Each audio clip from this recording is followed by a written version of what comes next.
Assalamualaikum warahmatullahi wabarakatuh. Sengaja saya mengawali dengan salam karena ini adalah konten perdamaian, bukan konten propaganda atau apapun. Yang ingin dicapai oleh konten ini adalah kedamaian bagi siapa saja yang mendengarnya, meskipun yang dibicarakannya adalah tentang kekacauan yang terjadi di Palestina. Tragedi Palestina kembali mengemuka dan sampai ke negeri ini serta berbagai negeri di seluruh dunia yang memicu berbagai kekesalan hingga demonstrasi oleh seluruh umat beragama apapun agamanya dan seluruh masyarakat bangsa apapun bangsanya. Dari Eropa, Asia, Afrika sampai Amerika. Saya sengaja menyebut apa yang terjadi di sana sebagai tragedi Palestina karena memang itulah titik pangkal permasalahannya, dan itulah sebenarnya yang terjadi di sana. Sesuatu yang sederhana kalau Anda bertanya tentang apa yang terjadi di sana, yaitu tragedi terhadap masyarakat Palestina yang diakibatkan oleh penjajahan Israel terhadap tanah Palestina. Tragedi yang terjadi dan mengemuka saat ini disebabkan oleh serangan Israel terhadap salah satu perkampungan yang bernama Sheikh Jarrah. Perkampungan Sheikh Jarrah ini kemudian diserang untuk diokupasi, direbut oleh tentara Israel untuk kemudian semakin memperluas tanah Israel. Aneh, Israel menjadi satu-satunya negara yang perbatasannya terus melebar. Dan dari tragedi kemarin itu sebenarnya kita bisa memahami secara sederhana sekali apa yang terjadi di Palestina. Karena awalnya juga seperti itu yang terjadi di Palestina, yaitu pada 9 April 1948. Sebagaimana dikisahkan oleh Edward Said, salah seorang yang fokus terhadap isu tragedi di Palestina, di satu perkampungan bernama Deir Yassin, satu perkampungan damai di Palestina yang diserang oleh kelompok teroris Yahudi yang bernama Irgun dan Stern, kemudian menghabisi sekitar 270 orang Palestina di sana dan merebut kota itu. Dan kelompok teroris ini kemudian yang menjadi tentara pertahanan Israel di kemudian hari yang disebut dengan IDF. Jadi masalahnya sebenarnya simpel. Ada seseorang memiliki tanah, kemudian tanahnya dijajah, direbut oleh kelompok lain. Kita bisa bicara banyak hal tentang tragedi Palestina, karena tragedi ini sudah berusia puluhan tahun, lebih dari setengah abad. Kita bisa bicara dalam perspektif politik dan lain sebagainya. Tapi saya mau membatasi pembicaraan kita pada perspektif agama saja.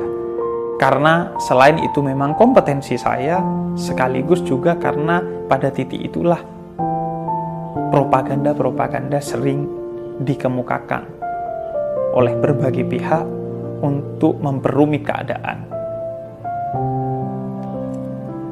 Pertama-tama yang ingin saya garis bawahi adalah bahwa tragedi Palestina bukanlah konflik agama, bukanlah perang agama.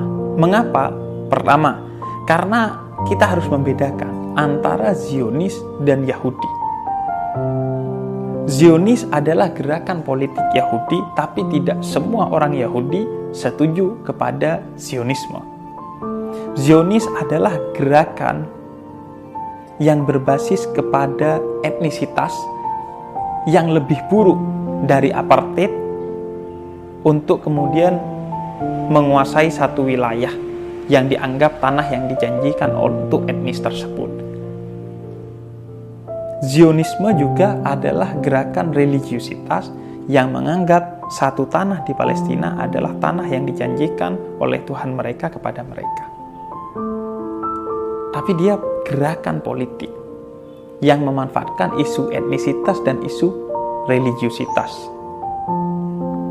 Karena itu, jauh beberapa puluh tahun yang lalu, pada tahun 1938, ada satu kelompok Yahudi yang ortodoks, yang justru sangat ortodoks, yang anti kepada Zionisme.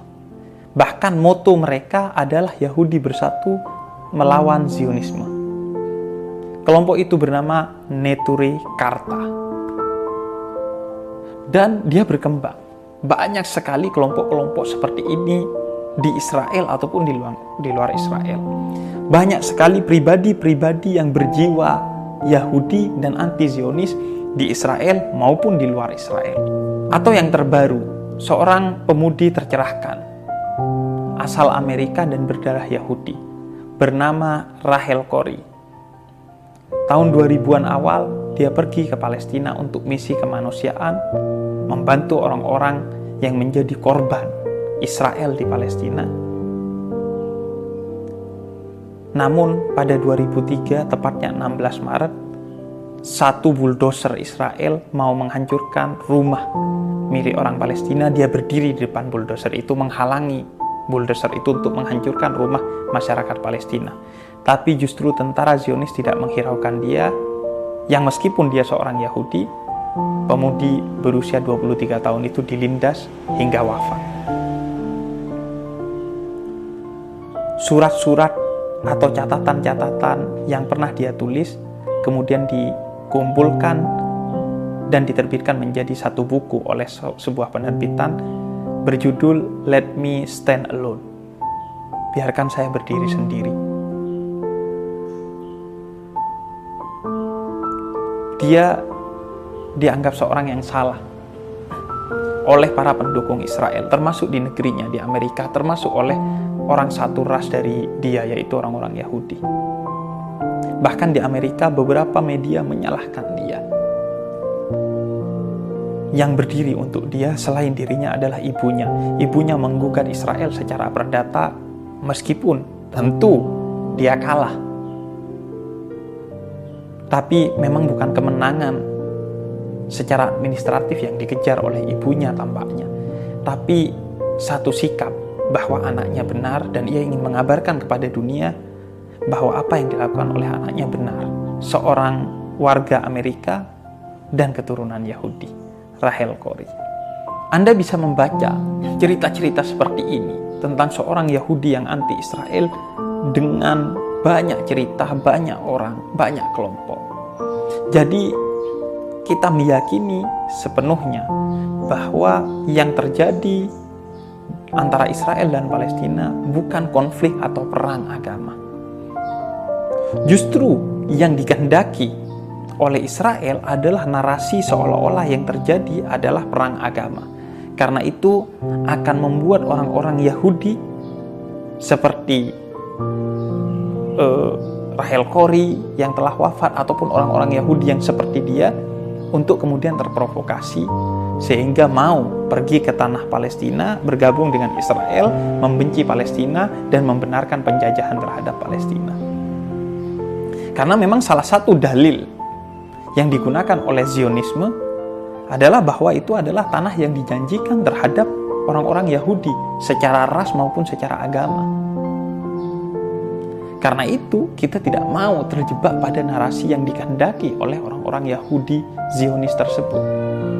Sehingga kita akan mengatakan bahwa yang terjadi di sana bukan tragedi agama, tapi tragedi kemanusiaan. Tentang manusia yang dijajah dan dihabisi, sehingga kita harus berdiri membela nilai-nilai kemanusiaan itu apapun agamanya, karena semua agama memerintahkan kita membela kemanusiaan dan semua agama tidak ada satupun yang memerintahkan untuk kita melegalkan anti kemanusiaan atas nama kepentingan apapun. Dan karena itu kita justru menolak apa yang dilakukan oleh Zionisme Israel. Bahkan orang-orang Yahudi sendiri yang ortodoks menolak itu. Bagi Yahudi ortodoks, tanah yang dijanjikan memang ada, tapi mereka berhak masuk ke sana setelah Mesias Yahudi mereka yang membebaskannya di akhir zaman nantinya. Bukan mereka sendiri yang mengeksekusi, apalagi secara inkonstitusional, apalagi dengan cara melegalkan kekerasan, membunuh, dan lain sebagainya. Dan memang logika tanah yang dijanjikan berdasarkan informasi dari kitab suci memang tidak masuk akal untuk dijadikan alasan merebut sebuah tanah yang secara administratif dimiliki oleh orang lain. Ini logika yang amburadul. Kalau begitu, semua orang kemudian bisa mengklaim, oh ini bumi semua milik Allah, sehingga saya terserah mau tinggal di mana saja. Sebagai hamba Allah, saya berhak memilih tanah mana saja, toh ini tanahnya Allah. Seolah-olah tidak ada hukum tentang sertifikat, seolah-olah tidak ada hukum tentang perbatasan, dan lain sebagainya. Enak dong, saya bisa mengklaim, oh tetangga saya ini kan berdiri di atas tanahnya Allah, ya sudah, saya berhak juga berarti bikin rumah di sana. Saya berhak menghancurkan rumahnya atas nama Allah. Nggak gitu dong.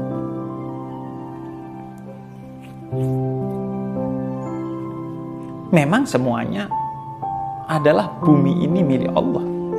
Tapi kemudian ada aturan-aturan yang telah disepakati bagaimana tata kelola kehidupan di muka bumi ini. Ada hukum tentang perbatasan negara, di dalam negara ada hukum tentang sertifikat, sehingga semua bisa hidup secara damai berdasarkan hukum-hukum yang telah kita sepakati tersebut.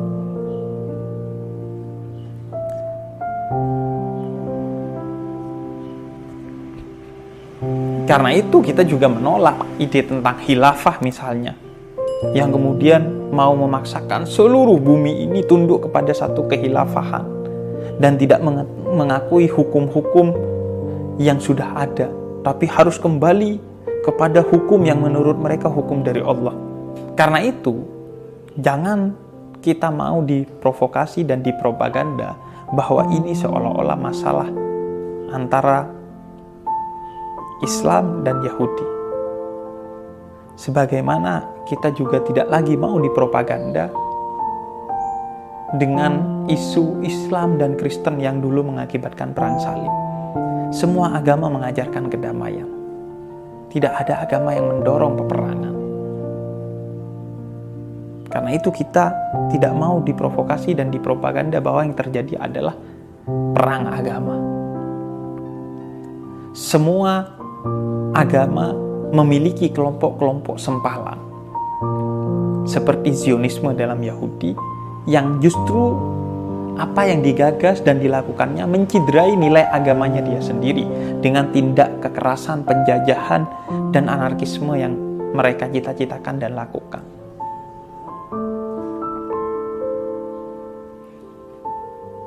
Sehingga kita justru berdiri bersama Yahudi Ortodok yang mengatakan bahwa Zionisme justru bertentangan dengan ajaran Yudaisme atau Yahudi. Justru mereka adalah kelompok yang menyempal, yang memanfaatkan agama untuk kepentingan ego mereka. Karena itu, Palestina terbuka bagi orang-orang Yahudi untuk mereka hidup secara konstitusional di sana dan secara damai. Kita tidak kemudian mengatakan, oh orang Yahudi tidak boleh hidup di Palestina, orang Yahudi tidak boleh hidup di satu wilayah. Silahkan, orang Yahudi mau hidup di mana saja, silahkan. Asalkan memang secara administratif dia clear dan dia mau hidup damai di sana. Sejak dulu Palestina terbuka kepada orang-orang Yahudi. Banyak orang Yahudi yang hidup di Palestina. Silahkan selama konstitusional dan damai. Bukan dengan cara penjajahan dan okupasi, pengusiran. Karena itu, tidak repot bagi kita untuk mencari alasan sebagai orang Indonesia untuk membela Palestina. Sebab yang terjadi di sana adalah penjajahan, dan amanat pembukaan Undang-Undang Dasar 1945 kita menyatakan bahwa kita anti kepada penjajahan. Penjajahan tidak boleh ada di muka bumi ini. Karena yang terjadi di Palestina adalah penjajahan, maka kita membela Palestina untuk terlepas dari penjajahan oleh Israel dan menjadi negara yang merdeka dan damai. Justru Yerusalem yang hendak direbut oleh Israel yang merupakan tanah Palestina, itu adalah kota suci bagi 3 agama.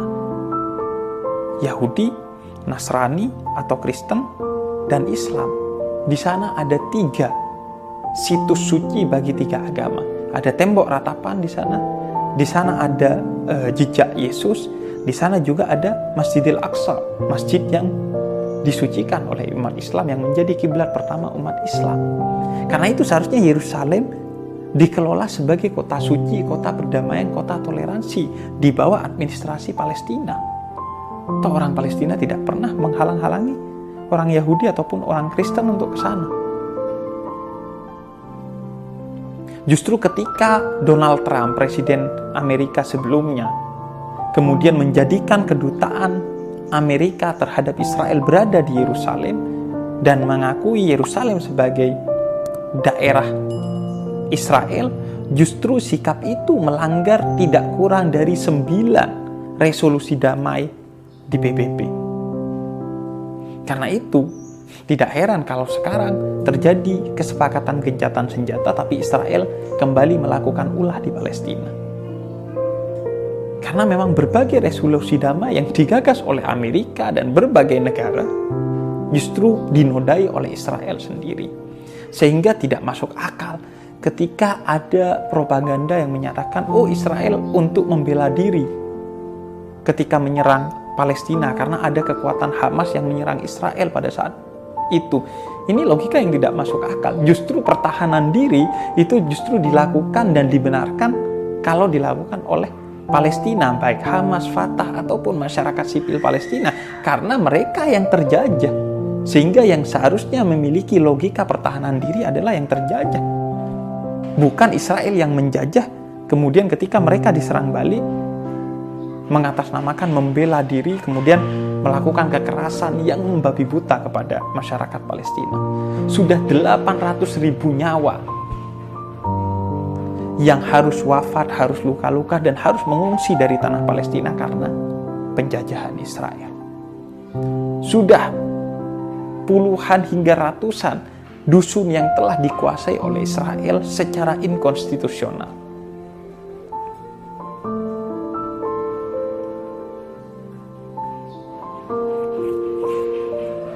Karena itu, tragedi yang terjadi di sana adalah tragedi kemanusiaan. Dan semua agama sepakat untuk berdiri untuk kemanusiaan. Sebagaimana hadis riwayat Imam Bukhari yang dikisahkan oleh Sahal bin Hunayf dan Qais bin Sa'ad, Nabi pernah berdiri menghormati jenazah Yahudi yang sedang lewat di depan Nabi Muhammad SAW. Ketika sahabat memberitahukan kepada Nabi, wahai Nabi, itu adalah jenazah seorang Yahudi. Kemudian Nabi justru bertanya balik, bukankah dia manusia? Dalam artian, selama dia manusia dan tidak memerangi kita, maka apapun agamanya mereka berhak dilindungi, bahkan dihormati meskipun jenazahnya. Sehingga kita tidak mau diadu atas nama agama. Kita semua justru atas nama agama berdiri bersama-sama antara Yahudi dan Islam untuk melawan segala bentuk penjajahan.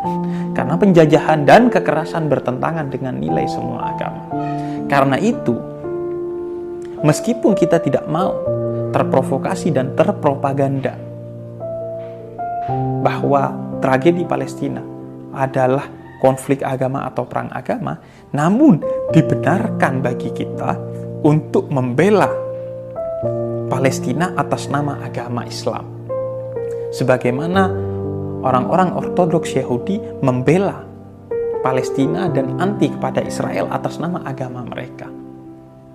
Karena semua agama mengajarkan perdamaian dan semua agama menentang segala bentuk penjajahan dan pengusiran dari tanah yang secara administratif jelas-jelas bukan milik dia.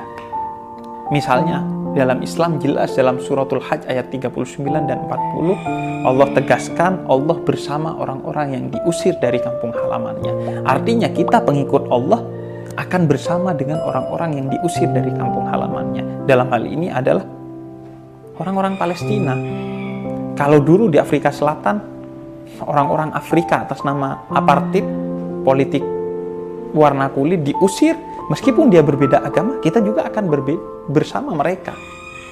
Begitu juga di berbagai kawasan lain, kalau ada orang yang diusir dari kampung halamannya, apapun agamanya, kita akan membela atas nama Islam.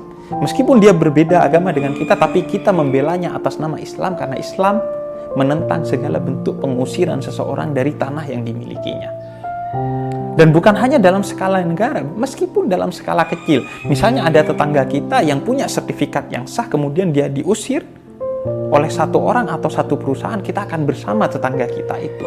Meskipun dia bukan muslim, karena kita diajarkan dalam suratul Hajj ayat 39 dan 40 untuk bersama siapa saja yang diusir dari kampung halamannya, dari rumahnya, dari tanahnya.